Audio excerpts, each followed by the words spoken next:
Alright, good morning. So we picked up in Potsdam last night and we're heading over here to Bridgeport, Connecticut. Just leaving the Loves in Canton, New York now. We've got about 105 miles. I planned on being out of here a lot sooner than I am. I didn't expect it to take an hour to get ready this morning and get fuel, but quite honest, I got a little bit of time to get there, so it's not like it's a huge deal. And then the rest of the day, I'm basically just deadheading back up to Potsdam to get loaded in the morning, tomorrow morning, unfortunately. Today is Wednesday, July 2nd.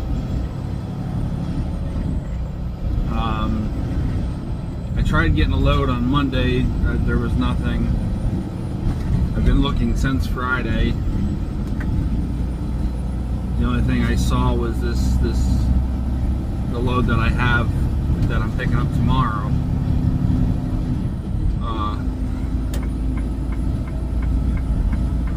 And then there was a couple loads out here for after I delivered. One was that lumber load that's out of Connecticut.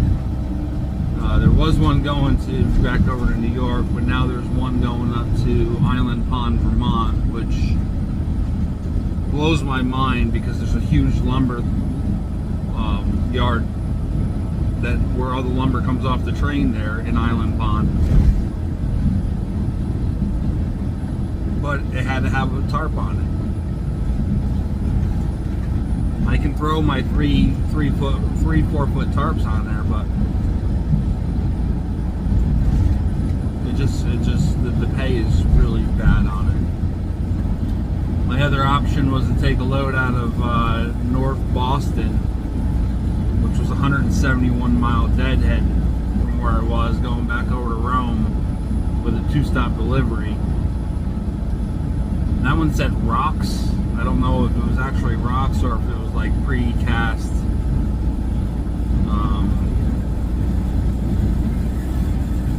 like bricks and stuff.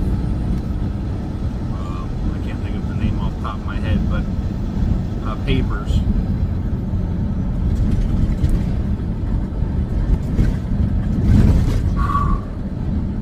So yeah, that's all I got. I do want to mention I bought these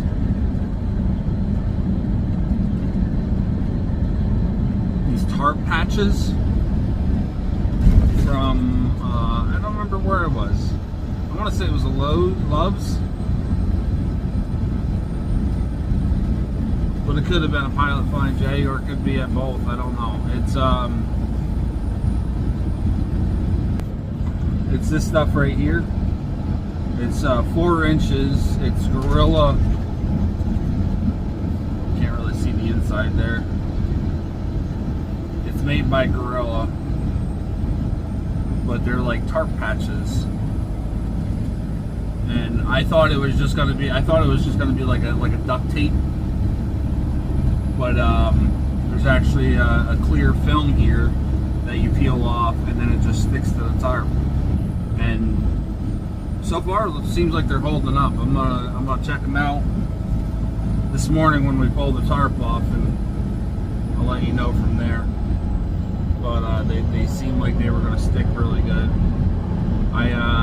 One spot already had a patch on it, but it was peeling up, so I ended up with three pieces about that long of that, and then I just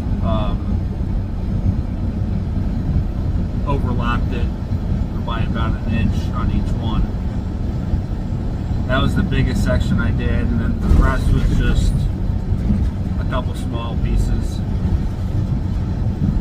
There was one piece that I had to overlap. It was just like a little piece. I cut a little piece off to do one little hole, and then that other little piece was just enough to cover up the little piece that I couldn't cover with one patch. But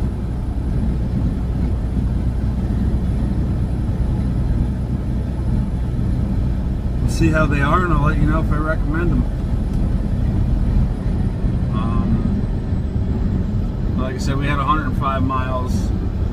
GPS hasn't quite grabbed a hold yet, so we should be down there roughly 8:30. So I'll see you down there. Alright, so here's the patches I did. That's one. That was the little piece that I overlapped that I was talking about. And then I did this one big piece, one little piece, and then this is the three that I did with the overlap.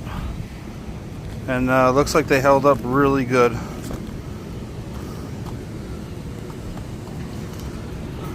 Alright, so I'm all done.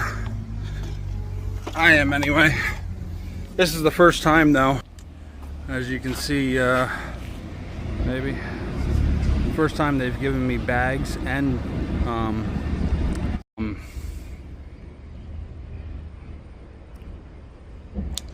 bulk boxes at the same time. I didn't have many. I only had 6 pallets. All 6 of the pallets that were on the back were bagged, and then the other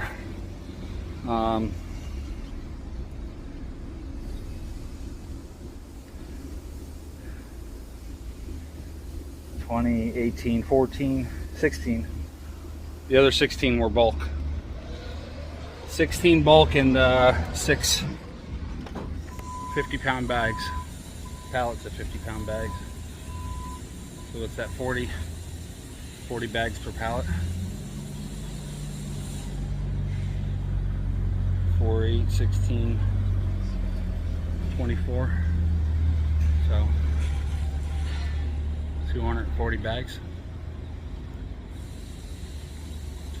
So yeah, anyway, those patches seem like they did really good. I don't remember off the top of my head how much they were. I want to say it was like $12 for the roll. So I would say the glue and have an extra nylon, or not nylon? Have an extra whatever the tarp material is, and the glue is probably a lot better.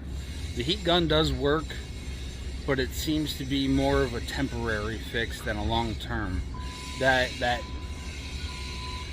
melting it together, it's there's like a fine line of heating it up too much and deteriorating the material, or not heating it up enough and it not sticking right. So it seems like you have to hit that perfect line in order for it to stick right, or to not create an even bigger hole.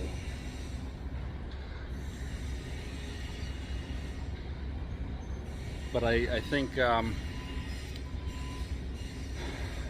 last time I had patched this tarp, my son did most of it, and I think that was a little bit of a failure on my side. He didn't do a great job.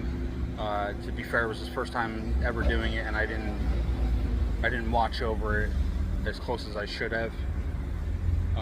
So some of it, like that big patch that I did there on the front, that was a patch that he glued on. Matter of fact, I think I have it right here.